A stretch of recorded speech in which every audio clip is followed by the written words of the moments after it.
So mga pala guys, sa mga pagpala pong umaga sa inyong lahat. Kung bago pa lang ako kayo sa akin channel, pakipindot ang bell button at pakishare, like, and share po. Para lagi po kayong updated sa aking mga video. Ito po ang Sir Rodel Roldan Vlog. Pagpalang umaga po sa inyong lahat. Ito po nga ang ating tanim noon. Yung balinghoyan po natin ay nabalot po ng talahib. Hindi po natin kinaya guys.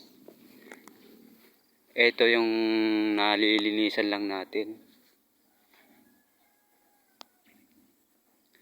Ito nga pala ang ating kamote. At saka yung mga balingho. Nag-abono nga pala tayo guys. Nilagyan ko ng konting abono. Ang ating mga halaman. Malago na uli siya. Malapit na rin siyang anihin ang ating tanim na kamote guys. At yung ating mga saging kabrader, oh, unti-unti na rin naganda. Ayan, mga ilang buwan pa guys, malapit nang bumunga ang ating pagsisikap. Tiwala lang tayo guys kay Lord na panatiliin tayong malakas at lagi niya po tayong gabayan. Ayan po guys, oh. Kaya lang masukral naman guys itong ating mga balinghoy. Yan, oh. Nga kaunting paghihintay na lang guys, maaanin nating balinghoy, oh. May mga laman na siya guys, oh. Ayan, oh. Nakabukol na yung kanyang puno at nabitak-bitak na. Kaya kaunting tiis na lang at pwede na nang harbisin. Kasi nga pala yung mga saging natin, yung maliliit na yan, almost 500 piraso. Yung papaya nga pala natin, oh, ang 50 puno po yan guys. Ilan lang nabuhay, lilima yata o 4 lang.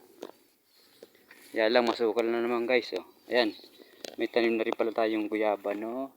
Ayan, inabunuhan na rin po natin. Nag-abuno tayo ng saging. Yung iba po natin guys na talahib, hinukay ko po ito. Ay ngayon yung siguro may natira pa sa ilalim. Ay ngayon sumisibol na uli. At nagtanim nga pala tayo ngayon ng papaya, oh. Nagpunla ako ng papaya guys, oh. Tama-tama, medyo basa lupa eh. Ayan guys, oh. Malapit na, kaunting tiis na lang. Malapit na sumapit ang ating halaman. Sari-sari po guys ang itanim natin para hindi tayo nag-focus sa isang halaman. Yung iba nga guys na balinghoy malalaki na. Tapos yung iba naman guys namatay. Kaya hinulipang uli yan, may bagong sibol na uli. Kaya lang unti-unti na lumalago guys. Pag hindi natin kinaya ng pagtatabas guys, ay bibili na ulit tayo ng gamot at bubumbahin na lang natin guys. Para makaminus-minus tayo sa pagod. Kasi pag puro tabas lang guys baka hindi natin kayanin ng kasi may trabaho rin tayo. Kasi nga pala guys, nagtatiles nga rin pala ako. At kahit pa paano nakakapag-welding din po ako. Pero ang skill ko po talaga ay mason, carpenter. Kaya sinasabayan po natin ang pagtatanim. Kasi pag umumasa lang po tayo sa pag-construction, maigi po kung lagi tayo may gawa. Ay ngayon, pagka araw na linggo po, pagka wala pong gawa, andito po tayo sa ating tanim. Kasi nga pala guys, yung mangga, buhay na. 2 puno po yan guys, Indian Mingo. Saka supsupin, yung maliliit lang na mangga. Pero masarap din ho siyang pangkain man lang. Para hindi na po, ayan nga pala guys ang ating saging, oh. Yung iba guys malalaki na, oh. Pangatlo na tayong beses nag-abono guys. Tigko konti lang, ayan, nasuwi na siya. Yung papaya nga pala, oh, napasik siya nung nagbagyuhan.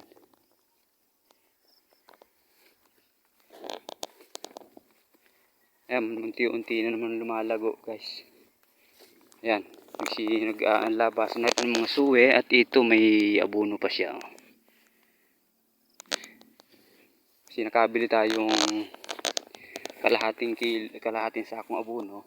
Inuunti-unti lang namin kasi maliliit pa naman guys, kaya unti-unti lang muna lagay. Almost na pag lumaki na ang ating saging, malaki na rin, dami-dami na rin ang ating abono. Ayan guys, oh. Kung hindi ako nagkakamali, siguro kung bibilangin natin kung ating tanim ng saging, siguro almost kulang-kulang 500 siguro. Kasi nga pala guys, pinagmaisan ko nga rin pala ito ng konti. Ayun, kahit paano, inaabot ko ng bagyo, kahit paano, nakakain din naman guys, puti.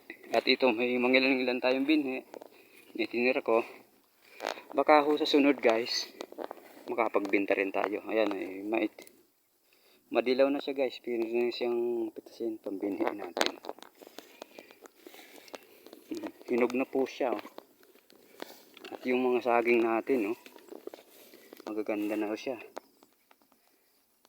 At ito nga pala yung balinghoy na tinatabas-tabasan ko nung isang araw. Pero ngayon po magtatabas-tabas ulit tayo para luminis. At hindi kainin ng daga ang ating laman ng balinghoy.